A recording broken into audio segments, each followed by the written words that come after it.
morning. It's a pleasure to be here. And I know the discussion is around STEM. And I'm happy to at least have a foot in the door in terms of STEM, having a PhD in organic chemistry. And so that gives me my right to be here in terms of STEM. But I'm here to speak to you a little bit more about my experience and my life of public service as it is right now. So if I ask how many young people we have here, could I see a show of hands? Very well. Age is only imagine. You only as young as you feel and you imagine you are. So, okay, great. How many women do we have here? Wow! How many women do we have here? How many girls and women? I'm making a distinction. Right?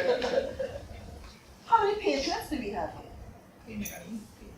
Patriots? Ah, yeah. How many patriots do we have here? So I wonder if we can look around the room and see what happened there. It was easy to put your hand up and ask how many young people, how many girls and women, but how many patriots? Then the thought was like, am I a patriot? Not a patriot? And we saw a lot of the more experienced women put their hands up. But a lot of the younger women, they're not hands on up, not sure. What am I asking? So there are two elements involved in patriotism. One, you have to be proud. You have to love your country. You have to love being born in Trinidad and Tobago. For those of us who are born here, wherever you're born, you have to love it. But love is not just a word that you say and it rests down there. Love is a verb, it's an action word. And so she said, love their country and dedicated to it. What does it mean to be dedicated to your country? What does that mean? Patriots are people who grow their country, who seek to determine what they can contribute to their country.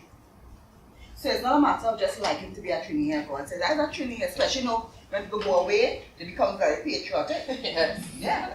Because then they, among so many other people, and they feel suddenly very proud of their roots, prouder than they were when they actually lived here. Think about if you have relatives who live away. They tend to be, they want a Trinidad flag. Yeah? If they come to Carnival, they're up in the party, they're in the front waving that flag because they understand what it means to belong somewhere when they go somewhere that they don't belong. And so that love should translate itself into wanting to serve your country, wanting to build your country, to do something for your country. That's what patriotism is. Loving and dedication to serve your country. And when I speak about my present job as a Minister of Government, as a Member of Parliament, that is what it really, at the underpinning of all of it, it is patriotism. Public service involves patriotism. Because, I'm sure everybody may know, and maybe the younger ones will find out if they're not fully aware of it now. Member of Parliament, Minister of Government, politician, that's not an easy career choice. Your back starts to grow broader and broader with every day of your existence, because you are now performing on a national scale where people are looking at you, measuring you, analyzing things about yourself that you did not even know, and feel very free in this age of social media to put their analysis and their viewpoint about your performance for all the world to see. And nobody refers to you. Nobody asks you, what was your intention here? Did you really mean for this to turn out that way? What did you really see? No one really cares.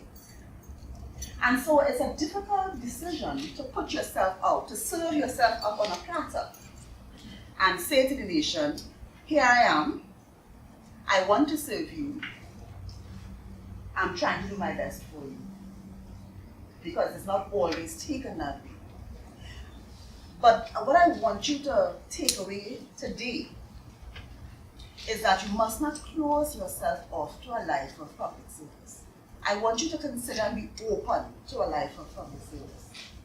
As a Member of Parliament, we interact with many schools, young people in our constituencies, and I serve the constituency of St. Anne's. So all the way from San Juan through Santa Cruz, Maracas Bay, Las Cuevas, all of that is my constituency, and also Maracas Valley on the other side. So we at Tarata have 10 primary schools in my constituency. So we have events, they will ask you to come to speak to young people, right? And one of the first questions you ask young people, what do you want to be when you grow up? Especially primary school age, what do you want to be? And you hear the usual things. You all know the usual things? Yes. What are the usual things? Oh yeah, doctor, teacher. Yeah. You I don't think I've ever played politician. Don't think so. Right? Because who wants to put themselves up to get public licks? And you know, China, it's very easy. You know it's not easy, right? Who wants to put themselves up to public scrutiny? It's not an easy decision to make. However, it is something that is extremely important. Because what politicians do is make policy. So, the day that school starts is a matter of policy, and the day that it ends. I'm trying to be as simple as possible to tell you what happens. So it is a policy maker that says school will start on this day and end on this day, right? And then it is up now to the public servants who work within the ministries and the government agencies to carry that out, right? To advertise it, to send it out to the schools so your principal knows what happens then and all of that. It's a policy decision to say, okay, for those who did not succeed at CXC in the normal secondary school system, we will offer free exams in January. So you can apply to do your CXCs in January, as many of you I'm sure did.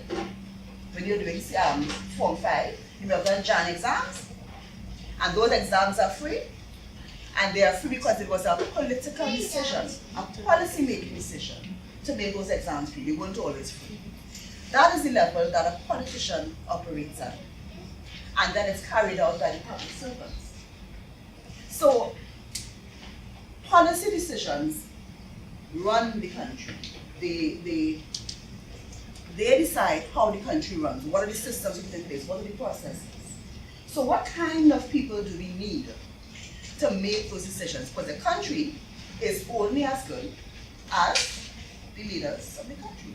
So what kind of people do we need? Do we need people who, well, they aren't really taking it too seriously, as many people think, right? Do we need that kind of person? Do we need people who have energy, who are driven, who can take licks and try and bounce back and still want to serve the country? What kind of people do we need? We need people who want to do this and who want to do it well. But so, it's become so difficult worldwide that a lot of people shy away. And a lot of the good young people who can serve our country don't choose that as a career. They don't want to do it.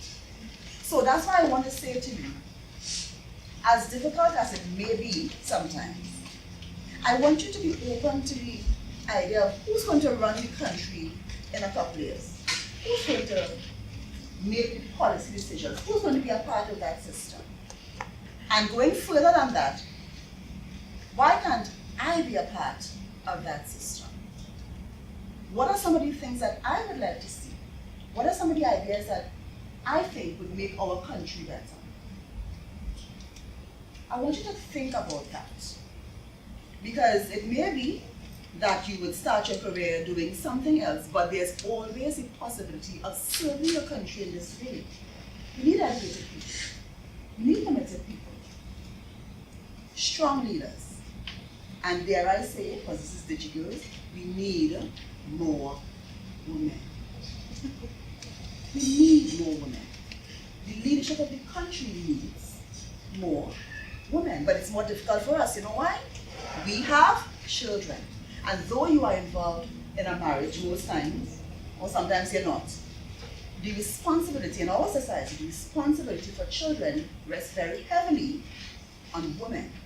And so it's difficult because this job takes a lot of your time. So I'm here today speaking to you where I'd normally be at church. And I left my children to go to church. to be able to do this. And that describes a lot of how my time is spent. I let my children do so, and I come to serve my country in this way. So it's even more difficult for women to enter the political life because we have that added responsibility. However, it is critical that we take our place in the decision making and the leadership of our country to a higher level than we are now. And so, I feel like I have 50 minutes to do it. So I want to just summarize to say to you, a life of public service is not easy. It's challenging, it's frustrating, sometimes it's personally embarrassing when people take to social media and say whatever they feel like. Right? It's difficult. But policy decisions run our country. And so somebody has to do it. Why can't it be you? Think about your strengths, what you have to offer, and don't close yourself off to a life of public service at the highest level. And most importantly, we need women to take their place at the table of leadership. And so, consider yourself a viable candidate for leadership of this country. Keep it in the back of your head.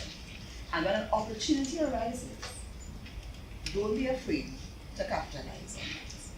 So I look forward, as I am almost at the cusp, almost at the crest of the little hill there, and as I will start to go over, there must be something flowing in to replace it. And I look forward to some of you, it will be some of you, and people of your age group. I look forward to you taking your place at the table of leadership of Trinidad and Tobago. And as we have progressed over the years, with more and more women in leadership, I hope to see that trend increase so that we can have more balanced leadership at the helm of our country. It will only be down to our benefit. God bless you, and I thank you for having me.